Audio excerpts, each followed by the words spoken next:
Slow down. Fade out. Roll down. Fade back. Slow down, don't forget me now. I don't wanna fade out of your memory. Hold down, I know I had my doubts, but I want to fade back to your memory. The Vantage may be the smallest member of the Aston family, but that does not make it the weakest. Available in both V8 and V12 trims, the most exciting news recently for Aston is the availability of the Vantage GT, which can be yours for a relatively affordable just under $100,000. Despite Ford having stolen the front grille of the Aston and transplanted it onto the Fusion, an Aston Martin still looks unlike anything else on the roads today. Its seductive styling managed to convey both power and elegance, and the Vantage still turns heads even after nearly 10 years of production. There are several key details that differentiate the Vantage GT from the normal V8 Vantages. For one, there are 5 special liveries. The one we're driving is called Skyfall Silver. Note the James Bond reference. The others are more shouty and showy, other than the pretty plain black one. But it makes it stand out a lot more than the more normal $100,000 cars that it competes with. I think that Aston has done a really great job, even with the more extreme paint schemes.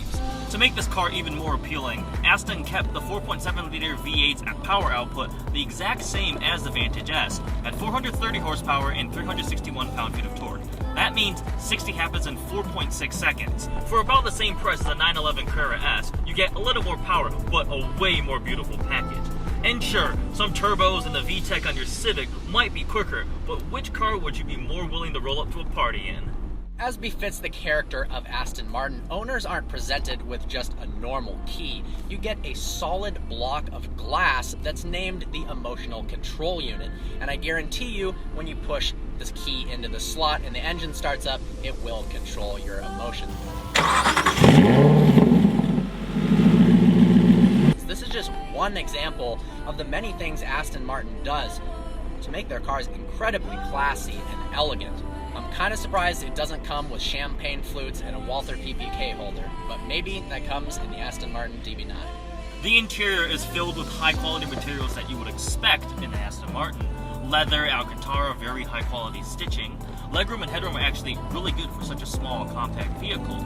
The main problem is there are some parts of this car that are showing their age. Most notably, the rotating navigation screen has graphics from another decade and it's very, very behind the times.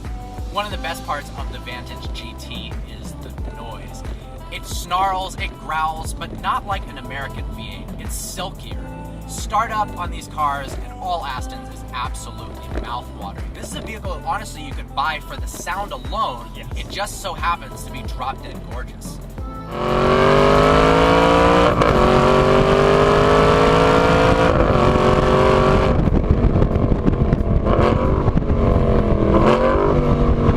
Unlike the other larger Astons, which are more GT-oriented cruisers, the smaller Vantage is very nimble and quick, and it's willing to slice through corners and paste a gigantic grin on your face.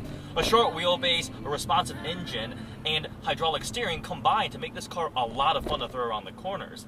That steering is actually rather heavy, and it's great. It's communicative, and it just is enjoyable to drive.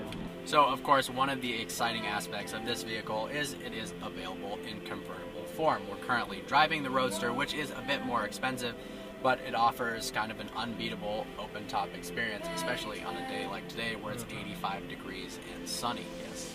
I don't usually think of Astons as convertibles, but I feel like it fits the character of this car because it's not meant for destroying track times like it's true. Like a Corvette Z06 or a GTR or something like that. So the rigidity you lose when you put the roof down, it's not that big of a deal. This is a comfortable, nice, refined, elegant car that on a nice day you take out to dinner, fancy dinner with the top down. It's great. Of course, another special thing about the Vantage is the availability of a manual transmission.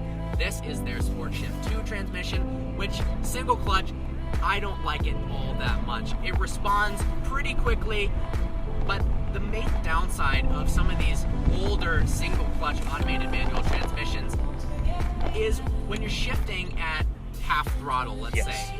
It's very slow and has this wave motion where it tries to be smooth so you don't feel the shift, but it kind of lurches you forward and then like back, that, and it kind of shifts your weight into your right foot, so you almost end up pushing the throttle down more. It's weird. It's weird. I don't like it. If I was going to get this car, definitely get a manual. In a world where sports cars and exotics present increasingly complex computer algorithms, electronically assisted steering, and turbocharged engines that need the speakers to assist their vocals, it's refreshing to drive an analog, naturally aspirated car like this Aston Martin. And it just sounds so epic. It is true, the car is not that quick, and it does not handle like a Porsche Cayman. There are cars that are way faster for $100,000. The Corvette Z06 we reviewed, Nissan GTR, just to name a few, the Jaguar F-Type R.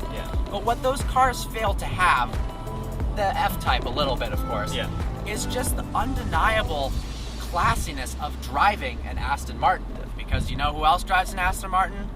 Bond. James Bond. I hope you enjoyed this review. Like always, please browse our channel and subscribe. If you could like us on Facebook.com, follow us on Instagram, that'd be great. Special thanks to Aston Martin of Troy, Michigan for making this video possible. This car is available there now. You'll fall in love if you drive this car. We absolutely did. Look forward to seeing you next video.